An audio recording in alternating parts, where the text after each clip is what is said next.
नमस्कार, आप देख रहे हैं न्यूज 18 राजस्थान। आपके साथ मैं हूं आसिफ खान। सबसे पहले खबर जेडीए से जुड़ी हुई। जयपुर में जेडीए की कार्रवाई देखने को मिली। पृथ्वीराज नगर में जेडीए की कार्रवाई। जेडीए ने अवैध निर्माण हटाए हैं। सड़क निर्माण का काम शुरू करवाया जा रहा है। गोपालपुरा बाईपास से B2 बाईपास को यह सड़क जोड़ती है, जहां पर यह कार्रवाई की गई है। तो पृथ्वीराज नगर में जेडीए की कार्रवाई सामने आई है, जहां पर जेडीए ने अवैध निर्माणों को हटाया है। जो कानून सम्मत नहीं थे, उनके खिलाफ कार्रवाई की गई है। सड़क निर्माण का काम शुरू करवाया जा रहा है, जिसके चलते अवैध निर्माण हटाए जा रहे हैं। गोपालपुरा बाईपास से B2 बाईपास तक ये कार्रवाई की जा रही है। पृथ्वीराज नगर में जेडीए की इस समय ये कार्रवाई चल रही है, जहां पर अवैध निर्माण हटाए जा रहे हैं।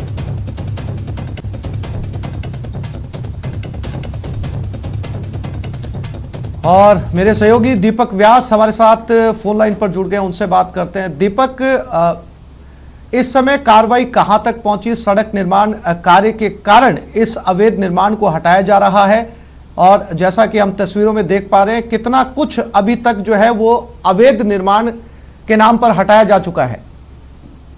देखिए आसिफ, B2 बाईपास जो है चौराहा है न्यू संगनेर रोड पर, वहां से पृथ्वीराज नगर होते हुए जो आवाज मिल रही है आपको?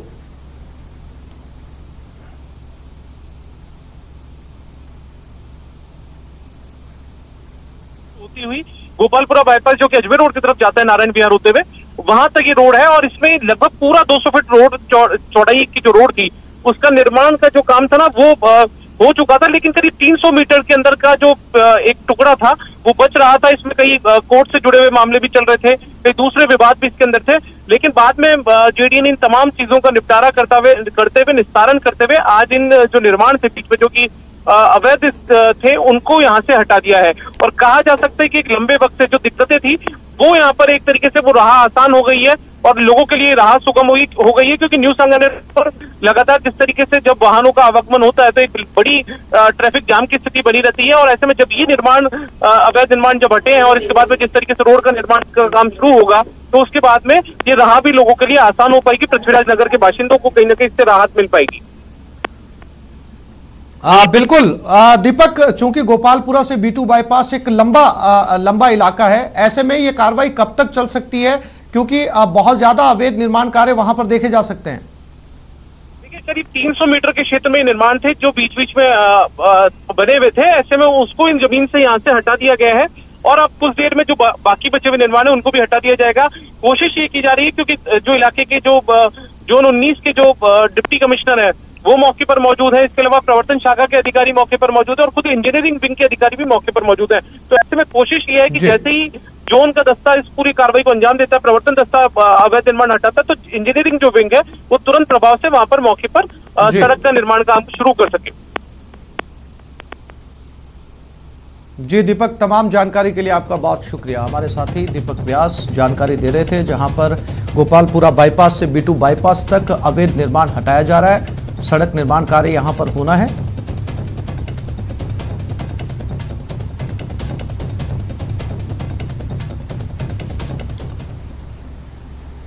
टोंक जिला एसीबी के जरिए भ्रष्टाचारियों पर शिकंजा कसे जाने का सिलसिला जारी है। इस कड़ी में एसीबी टीम ने कार्रवाई करते हुए सादत अस्पताल के महिला रोग विशेषज्ञ डॉक्टर ज्ञानेंद्र बंसल को डीएनसी के बदले 1000 रुपए की रिश्वत राशि लेते ट्रैप किया है।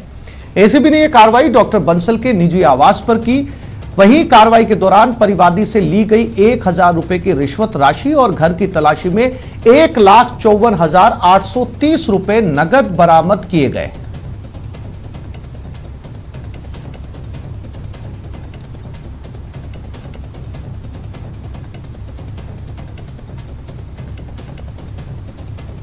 परिवादी ने शिकायत दी कि मेरी पत्नी समा परवीन, जिसका नाम है, जो स्त्री रोग से परेशान है, और वो डॉक्टर साहब से जब मैं मिला कि मेरी पत्नी को ये प्रॉब्लम है, तो उन्होंने कहा कि आपको 1200 रुपये देने पड़ेंगे, मैं प्रॉपर इलाज कर दूंगा उसके। तो डॉक्टर परिवादी ने उससे कहा कि सरकारी हॉस्पिटल में आप 1200 रुपये किसी की भाई यहाँ तो लगेंगे, सरकारी हॉस्पिटल में भी तेरे को सुविधा शुल्क के नाम पर 1200 रुपये देने पड़ेंगे, सबको देने पड़ते हैं, इसलिए तेरे को औरों से तो मैं 2000-3000 लेता हूँ। तेरे तू वो परिवादी ने कहा मैं गरीब आदमी हूँ, तो इसने कहा कि तू गरीब है तो 1200 दे देना। और हमारे संवाददाता मनोज तिवारी हमारे साथ फोन के ऊपर जुड़ गए हैं, उनके साथ बात करते हैं। मनोज जी, जैसा कि डॉक्टर्स को भगवान का दूसरा रूप माना जाता है, मरीज बहुत उम्मीद लेकर एक डॉक्टर के पास में जाता है और डॉक्टर जब इस तरह की बात करता है, बिजनेस की बात करता है कि इतने पैसे आपको देने पड़ेंगे, और ऐसे डॉक्टर्स का एक्सपोज होना वाकई समाज के लिए बहुत जरूरी है। देखिए आसिफ, आप बिल्कुल सही कह रहे हैं, क्योंकि अभी जब ये कोरोना का काल आया था, कोरोना का जो समय था, उस टाइम डॉक्टर्स को जगह जगह को वॉरियर्स बता के उनके सम्मान किए गए, उनका स्वागत किया गया, उनका सत्कार किया गया। लेकिन जब जब इस तरह की कुछ घटनाएं सामने आती हैं कि जब डॉक्टर जो है वो रोगियों से सामान्य जो एक सरकारी सुविधा होती है उसके बदले पैसा मांगना चालू कर देते हैं, तो कहीं ना कहीं जो डॉक्टर का पेशा है, जिसकी भगवान का दूसरा रूप कहा जाता है, उस पर यह सवाल उठता है। और आज इसी तरह का पूरा ये मामला यहाँ पर टोंक में देखने को मिला है। जी आसिफ। मनोज, क्या कुछ निकलकर सामने आया? ऐसे कितने मरीजों के साथ इस डॉक्टर ने ठगी की है? देखिए, ये मामला ठगी का नहीं है, क्योंकि ट्रैप का है, लेकिन क्योंकि जब एसीबी की टीम वहाँ कार्रवाई कर रही थी तो कई लोग वहां पर आए और उन्होंने ये शिकायत दर्ज कराई कि डॉक्टर बंसल जो हैं उनसे इस तरह की अवैध वसूली करते रहे हैं, जबकि कोई वो सरकारी अस्पताल में जाते रहे हैं और वहाँ वो सुविधाएं जो कि निःशुल्क मिलती है उनके बदले वो पैसा लेते रहे हैं। तो कुल मिला के ये लंबे समय से जी मनोज, जानकारी के लिए आपका धन्यवाद। मरीजों के साथ डॉक्टर का सलूक आप तस्वीरों के जरिए देख सकते हैं, जिसे एसीबी ने ट्रैप किया है।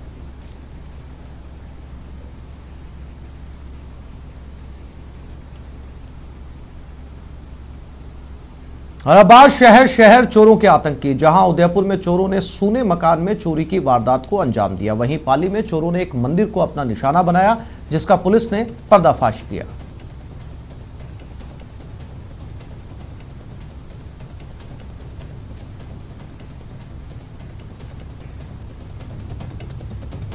उदयपुर और पाली की दो तस्वीरें। उदयपुर के प्रतापनगर इलाके में भी बीती रात चोरी की वारदात हुई। इलाके के बिछड़ी गांव में चोरों ने एक सूने मकान से हजारों रुपए और ज्वेलरी पर हाथ साफ कर दिया। सूचना मिलने पर मौके पर पहुंची पुलिस ने मामला दर्ज कर जांच शुरू कर दी है।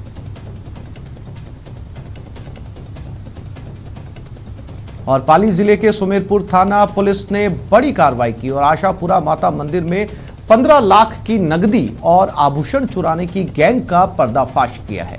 पुलिस ने 11 आरोपियों को गिरफ्तार किया। बता दें कि आशापुरा माताजी मंदिर में 2 महीने पहले 15 लाख रुपए की कीमत के सोना चांदी के आभूषण चोरी हुए थे, जिसका पुलिस ने खुलासा करते हुए पाली उदयपुर जिले में आदिवासी इलाके में सक्रिय गिरोह के 11 बदमाशों को गिरफ्तार किया, जबकि अभी भी 5 चोरों की तलाश जारी है।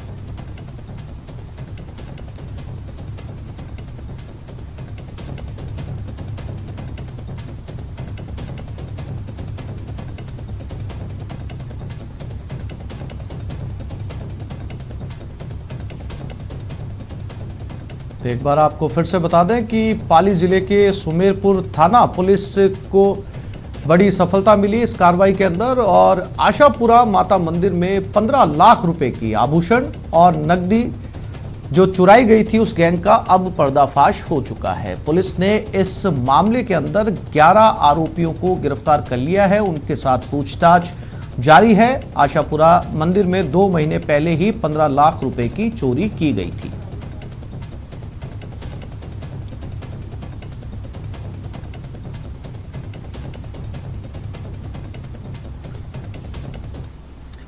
बारिश में नालों की सफाई का दावा करने वाली अजमेर नगर निगम की पोल आज शहर के बाशिंदों ने खोलकर रख दी। शास्त्री नगर में रहने वाले लोगों ने आज नाले से आ रही बदबू और जल जमाव के चलते हो रही परेशानियों को लेकर प्रशासन के खिलाफ प्रदर्शन किया और जल्द समस्या से निजात दिलाने की मांग की।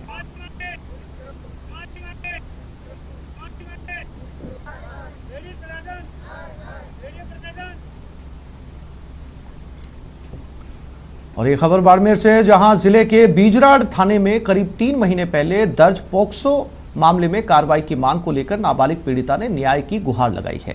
पीड़िता ने परिवार के साथ जिला मुख्यालय पहुंचकर जिला पुलिस अधीक्षक के नाम ज्ञापन सौंपा।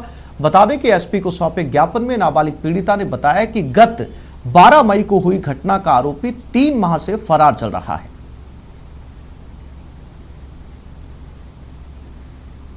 12 तारीख को मैं मेरे घर पर अकेली थी। मैं घर पर अकेली थी। मेरी मम्मी पापा से खेत गई थी। मेरी दादी माँ है वो बाहर सो रही थी अंधी और संती कम में।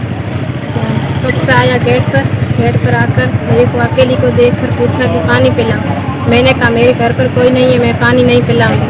तब ठंडे की बोतल थी हाथ में, घर के अंदर आकर घुसा। हमने 2 टीमें बनाई हैं उसमें आरोपी को गिरफ्तार करने की, पर आरोपी फरार है और बहुत प्रयास के बावजूद अभी तक पकड़ में नहीं आ सका है। हमारी टॉप प्रायोरिटी है कि इसमें उसको जल्दी से जल्दी गिरफ्तार। और ये खबर दौसा से है, जहां मेडिकल शॉप के दुकानदार की करंट लगने से मौत हो गई। दरअसल दुकानदार अपनी दुकान में बिजली नहीं आने के कारण उसे ठीक कर रहा था। इसी दौरान युवक को करंट लग गया और उसकी मौत हो गई। घटना की सूचना मिलते ही मौके पर पहुंची पुलिस ने शव को पोस्टमार्टम करवाकर परिजनों को सौंप दिया है।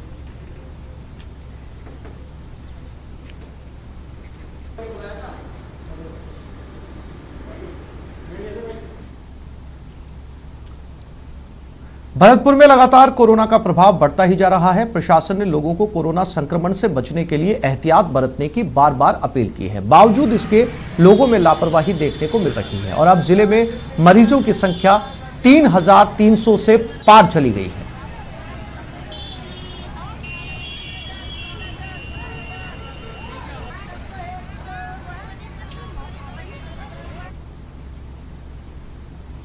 भरतपुर में चोरी और अवैध वाहनों की रोकथाम को लेकर नगर पुलिस ने वाहन चेकिंग अभियान चलाया। इस अभियान के तहत पुलिस ने कार्रवाई करते हुए सख्ती दिखाई, अलग अलग जगहों से चालान काटे। पुलिस ने इस दौरान बगैर दस्तावेज वाले 23 और बिना मास्क पहने 7 वाहन चला रहे चालकों से जुर्माना वसूल किया।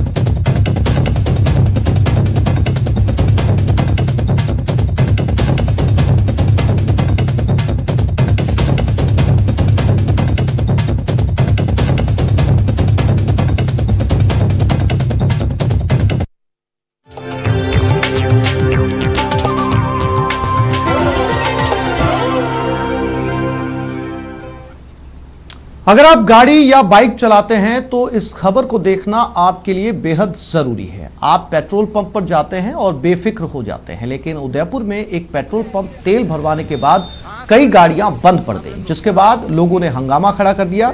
लोगों ने आरोप लगाया कि तेल में पानी मिलाया गया है। इस पूरे गोलमाल का वीडियो बनाया गया और सोशल मीडिया पर वायरल कर दिया गया। इसलिए आप भी पेट्रोल भरवाते समय बेफिक्र ना रहें। ध्यान दें कि आपके साथ कुछ गोलमाल तो नहीं किया जा रहा। देखिए ये डीजल है, किस एंगल से डीजल लग रहा है आपको? ये क्रेटा जो बंद पड़ी हुई यहीं पे स्टार्ट नहीं हुई।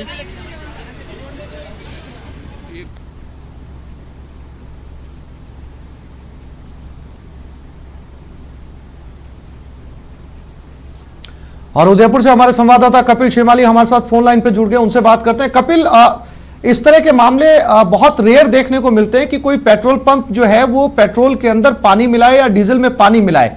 गाड़ियां बंद पड़ी इसलिए ग्राहकों का ध्यान गया, लेकिन क्या उस शख्स को पकड़ा गया जो ये पूरा गोलमाल कर रहा था पेट्रोल पंप पर? देखिए, अभी तक इस पर किसी तरह की कार्रवाई नहीं हुई है। हालांकि ये वीडियो जो है वो आम जनता के द्वारा जिम्मेदार अधिकारियों तक भी पहुंचा दिया गया और तस्वीरें जो है वो साफ बयां कर रही है कि किस तरह से जब बोतल के अंदर डीजल और पेट्रोल को लिया गया तो उसका जो कलर है वो स्पष्ट बता रहा है कि इसमें बड़ी तादाद में मिलावट की गई है।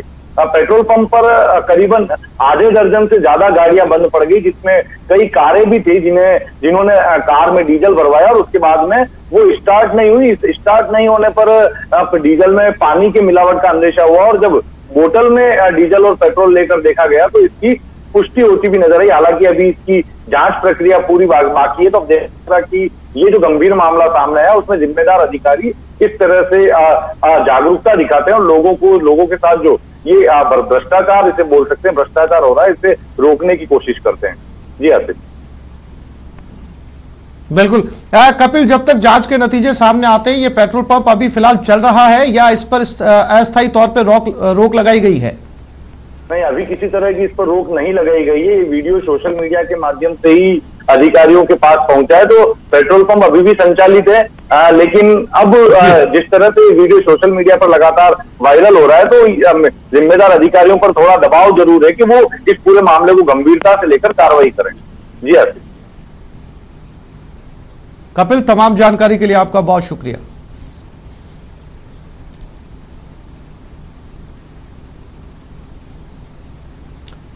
राजस्थान में कल से इंदिरा रसोई योजना शुरू होने वाली है। इसे लेकर जयपुर नगर निगम ने आज प्रेस कॉन्फ्रेंस कर जानकारी दी और बताया कि कल से इंदिरा रसोई योजना के तहत कई जगहों पर 8 रुपए में भरपेट खाना मिलेगा।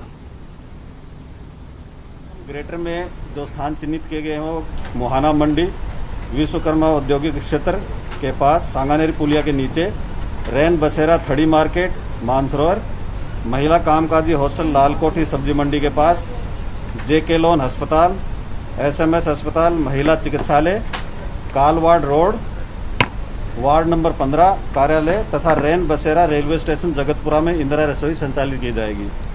इसी प्रकार नगर निगम हेरिटेज जयपुर में टीला नंबर 5 जवाहर नगर, अंबेडकर भवन जयपुर, रैन बसेरा बड़ोदिया बस्ती, सिंधी कैंप बस स्टैंड, सामुदायिक केंद्र वार्ड नंबर 78, जनाना अस्पताल चांदपोल, सामुदायिक केंद्र वार्ड नंबर 17 भट्टा बस्ती, गणगौरी हॉस्पिटल तथा सामुदायिक केंद्र राजमल तालाब में इंदिरा रसोई संचालित की जाएगी। इसी प्रकार नगर पालिका चौमू में बस स्टैंड सांबर में रैन बसेरा नेहरू गार्डन 5 बत्ती चौराहा, चाकसू में कोट खावदा मोड़ स्टैंड, कोटपुतली में पुरानी सब्जी मंडी स्थित रैन बसेरे में, जोबनेर में मेन मार्केट, फुलेरा में नगर पालिका ऑफिसर के पास अंबेडकर भवन में, विराटनगर में वार्ड नंबर 20 के सामुदायिक भवन में, शाहपुरा में बस डिपो के सामने, किशनगढ़ रेडवार में दातारामगढ़ रोड अंबेडकर भवन में, बगरू में सामुदायिक भवन छिपमू के मोहल्ले में तथा पावटा के पुराने ग्राम पंचायत में इंदिरा रसोई संचालित की जाएगा। इसी प्रकार बस्सी में राजीव गांधी सेवा केंद्र में इंदिरा रसोई का संचालन किया जाएगा। नगरीय विकास मंत्री शांति धारीवाल अपने गृह क्षेत्र कोटा में 2 दिन के दौरे पर हैं। आज दूसरे दिन सुबह मंत्री धारीवाल शहर में चल रहे विकास कार्यों का निरीक्षण करने निकले। इस दौरान जिला कलेक्टर उज्जवल राठौड़, नगर विकास न्यास के प्रशासनिक अधिकारी और स्मार्ट सिटी प्रोजेक्ट से जुड़े अधिकारी मौजूद रहे। मंत्री धारीवाल ने अफसरों को शहर में चल रहे 1000 करोड़ से ज्यादा के विकास कार्यों को समय पर गुणवत्ता के साथ पूरा करने के निर्देश दिए।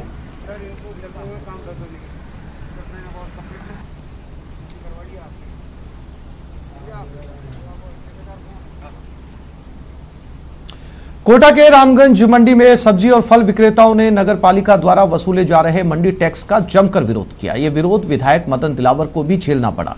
दिलावर जब नगर पालिका की बैठक से बाहर निकले तो सब्जी बेचने वाली महिलाओं ने उनकी कार को घेर लिया, टैक्स वसूली को कम करने की मांग की। इसके बाद दिलावर ने उन्हें मंडी टैक्स में राहत देने का आश्वासन दिया, जिसके बाद महिलाओं ने उन्हें जाने दिया।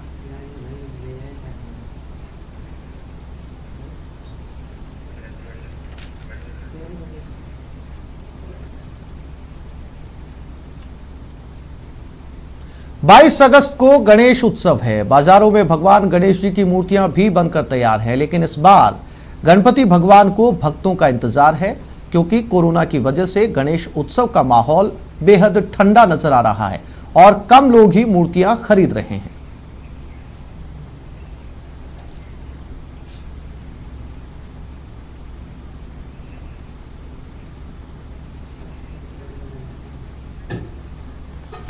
और 22 अगस्त को गणेश चतुर्थी है, जिसे देखते हुए राजधानी जयपुर में कई मूर्तिकार भगवान गणेश की प्रतिमाओं को सजाने संवारने में जुटे हैं, लेकिन कोरोना की वजह से उन्हें नुकसान की आशंका सता रही है। हमारे संवाददाता मनोज शर्मा ने मूर्तिकारों के दर्द को जाना।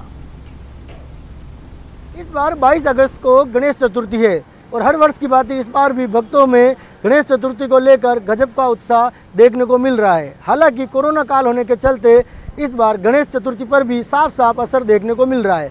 हम अभी आपको कुछ तस्वीरें दिखाते हैं। ये जयपुर के जेलन मार्ग की है। यहाँ पर हर वर्ष जो तस्वीर देखने को मिलती है वो इस बार तस्वीरें नहीं देखने को मिल रही है। दरअसल यहाँ पर बड़ी संख्या में मजदूर जो है वो कारीगर जो है वो यहाँ पहुँचते हैं और गणेश जी की हजारों प्रतिमाएं तैयार करते हैं। लेकिन इस बार कोरोना काल है और उसका साफ साफ असर देखने को मिल रहा है। काफ़ी सीमित मात्रा में प्रतिमाएं जो है वो तैयार की गई है और उसके बाद भी जो तैयार की गई है वो भी बिक्री के लिए इंतज़ार कर रही है। गणेश जी जो है अपने भक्तों का इंतज़ार कर रहे हैं, क्योंकि इस बार न बड़े पंडाल सजेंगे, न बड़े कोई आयोजन होंगे, न 7 दिवसीय महोत्सव होगा। कोरोना काल के चलते सब कुछ सूना सूना रहेगा और उसी की मार अब कारीगरों को झेलनी पड़ रही है। यहाँ पर कुछ कारीगर हैं, उनसे बात करते हैं। हम इसको कम से कम 20-25 साल से करते आ रहे हैं। बाकी इतनी बेकार सीजन आज तक गया नहीं हमारा। ये लॉकडाउन ने हालत ख़राब कर दी। हमने कम ही बनाई है, छोटी मूर्तियाँ कम ही बनाई है, फिर भी कम के भी गिराक नहीं है। जहाँ पे 1000 बनाते थे वहाँ पे 500 बनाई है, फिर भी गिराक नहीं है।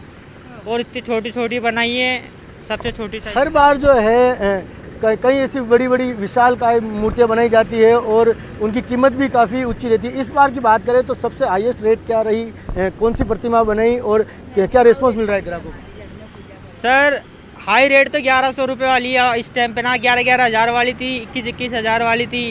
अब तो 1100 रुपये से लेकर 21 रुपये तक की मूर्ति मिल जाएगी आपको। और ग्राहकी की अगर बात करें तो कितने यहाँ पर ग्राहकों का कितनी भीड़ देखने को मिल रही है या क्या कुछ प्रकार का असर? छोटी मूर्तियों के तो आ रहे हैं ग्राहक, बाकी बड़ा एकदम माहौल ठंडा पड़ा है। छोटी के आ रहे हैं, जा रहे हैं, आ रहे हैं, जा रहे हैं। विसर्जन घर में कर रहे हैं लोग बाकी, इसलिए छोटी छोटी की ज़्यादा डिमांड इस बार, बड़ी कुछ भी नहीं है सर। सहयोगी घनश्याम के साथ मनोज शर्मा, न्यूज़ 18 जयपुर। भरतपुर में मूर्तिकार भगवान गणपति की प्रतिमाओं को अंतिम आकार देने में जुटे हुए हैं। हालांकि इस बार कोरोना संक्रमण को लेकर गणेश जी की बड़ी शोभा यात्राएं शहर में नहीं निकाली जाएंगी, लेकिन घर घर में गणेश जी की स्थापना होगी, जिसके लिए मूर्तिकार भगवान गणेश की छोटी छोटी प्रतिमाएं बनाने में जुटे हैं। उन्हें उम्मीद है कि छोटी प्रतिमाओं की अब की बार ज्यादा बिक्री होगी और उन्हें अपनी कला की अच्छी कीमत मिल सकती है।